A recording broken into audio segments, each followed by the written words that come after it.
दोस्तों नमस्कार। दोस्तों काफी लोगों का कमेंट आ रहा था कि sir Haryana staff selection commission में जो इंस्ट्रक्टर की वैकेंसी आई हुई थी उसमें सर 26 तारीख की डेट लगी थी, जो मामला हाई कोर्ट में चल रहा है, तो उसके अकॉर्डिंग कोई जानकारी हो तो सर बताइए। तो मैं दोस्तों इसके बारे में आपसे पूरी जानकारी दूंगा इस वीडियो को। तो आगे बढ़ने से पहले आपको कहना चाहूंगा, अगर आप चैनल पर नए हैं तो चैनल को सब्सक्राइब करें, बेल आइकन को प्रेस करें, जिससे आने वाली मेरी हर वीडियो का नोटिफिकेशन सबसे पहले आप तक पहुंच सके। तो दोस्तों मैं बात करता हूं सबसे पहले हरियाणा स्टाफ सिलेक्शन कमीशन में 3 एडवर्टाइजमेंट जारी हुए थे कुछ दिन पहले। जो एडवर्टाइजमेंट 7/2018 27/12 को जारी हुआ था, जिसमें workshop instructor, engineer drawing instructor, store keeper instructor, इस तरह की पोस्ट जारी हुई थी इसके लिए। दूसरा एडवर्टाइजमेंट जारी जो हुआ था वो भी ITI में इंस्ट्रक्टर के लिए था, जो इसका एडवर्टाइज नंबर था 6/2018। ये 27/12 को जारी हुआ था और ये इंस्ट्रक्टर प्रैक्टिकल वाली पोस्ट के लिए था। मतलब अब जो पोस्ट है ITI में दो तरह से हैं, एक तो इंस्ट्रक्टर थ्योरी के लिए है, दूसरा इंस्ट्रक्टर प्रैक्टिकल के लिए है। यहाँ डिग्री और डिप्लोमा वाले कैंडिडेट हैं उनको ITI उनको इंस्ट्रक्टर थ्योरी के लिए रखा जाता है, और जो ITI और CTI वाले कैंडिडेट हैं उनके लिए उनको इंस्ट्रक्टर प्रैक्टिकल के लिए रखा जाता है। तो दूसरा और तीसरा एडवर्टाइजमेंट था 5/2018, ये 26/12 को निकला था, जिसमें ITI इंस्ट्रक्टर थ्योरी वाले अप्लाई कर सकते थे, यानी कि डिग्री और डिप्लोमा जिनके पास था वो इस पोस्ट के लिए अप्लाई कर सकता था। तो दोस्तों इससे रिगार्डिंग मैं आपको एक पूरी जानकारी इस वीडियो में दूंगा।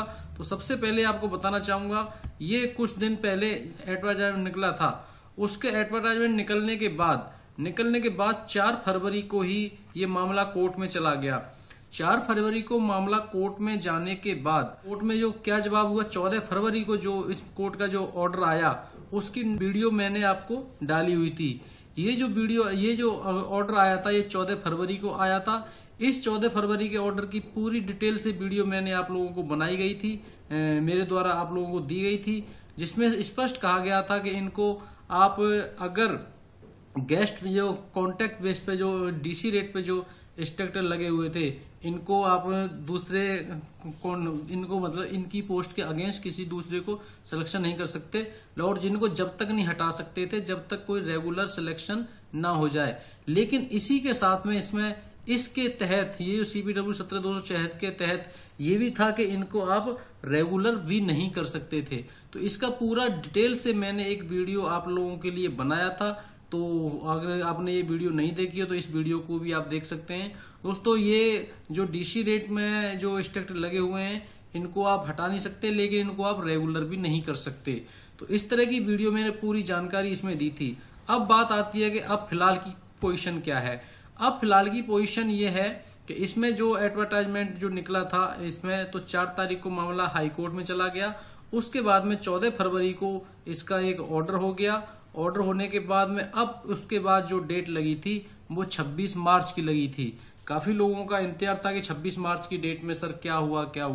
तो 26 मार्च की डेट में अब हुआ कुछ नहीं है, ये आगे की डेट आगे के लिए पोस्टपोन कर दी गई है, जो 26 सितंबर यानी 6 महीने बाद की जो डेट इसमें लगी हुई है। अब 26 सितंबर को क्या होगा। अब इसी बीच में बात यह आती है कि बहुत से लोग मेरे से पूछ रहे हैं कि सर अब तो 6 महीने के लिए भर्ती चली गई, क्या अब पेपर हो पाएगा या नहीं हो पाएगा। तो अब पेपर की तो मैं आपको बात बता दूं कि अगर ये जब एक बार वैकेंसी यूपी में आई थी, यूपी में 2014 में वैकेंसी आई गई थी, इस पे भी कोर्ट केस हुआ था, और ये कोर्ट केस आपके लगभग 2 साल बराबर चलता रहा, और अभी भी कोर्ट केस इसमें चल रहा है। क्यों? इसमें यूपी के जो कोर्ट केस में जो था वो मुद्दा ये था कि जो डिग्री और डिप्लोमा की जो 50% सीटें निकली गई थी, तो CTI वालों ने एक कोर्ट केस किया था कि सर ये सीटें डिग्री डिप्लोमा के लिए ना दी जाएं, और ये तो CTI अनिवार्य थी इस पर्पज से ये। तो जब यूपी में 2 साल तक कोर्ट केस चलता रहा और अभी भी कोर्ट केस चल रहा है, कोर्ट केस के बावजूद भी यूपी में 2016 में भर्ती हो गई। 8 नवंबर 2016 को इसका रिजल्ट आया था और ज्वाइनिंग हो गई। लगभग तीसरा साल लोगों को इस वैकेंसी में ज्वाइन किए हुए चल रहा है। डेट जो लगी है वो 26 सितंबर तक की लगी है। इस वीडियो के माध्यम से मैं आपको ये बताना चाहता हूं कि अगर भर्ती हुई तो वो हो सकता है डीसी रेट की वैकेंसियों को छोड़ करके अन्य पदों पर भर्ती हो सकती है। तो दोस्तों अपनी तैयारी, अब बात रही कि कुछ लोग कहते हैं कि सर हम तैयारी करें या ना करें, तो तैयारी अगर आप करेंगे तो फ्यूचर में आपके काम ही आएगी। ऐसा नहीं है कि आप तैयारी करेंगे तो वो आपके काम में नहीं आएगी। देर हो सकती है, लेट हो सकता है, लेकिन हो सकता है इसके बाद कोई एडवर्टाइजमेंट कहीं दूसरी जगह आए, जैसे अभी कुछ दिन पहले अभी 26 तारीख को राजस्थान में पेपर हुआ है, 23 तारीख से 26 तारीख के बीच में। तो अब दूसरे स्टेट में जो भी वैकेंसी निकलती है तो वहां पर भी आपकी ये तैयारी काम आ सकती है। तो मैं आपसे ये कहूंगा, अगर आप अपनी तैयारी को बरकरार ही रखें, हो सकता है जो डीसी रेट के जो पद पे डीसी रेट पर लगे हुए हैं उन पदों को छोड़ करके बाकी के पदों पर भर्ती प्रक्रिया हो सके।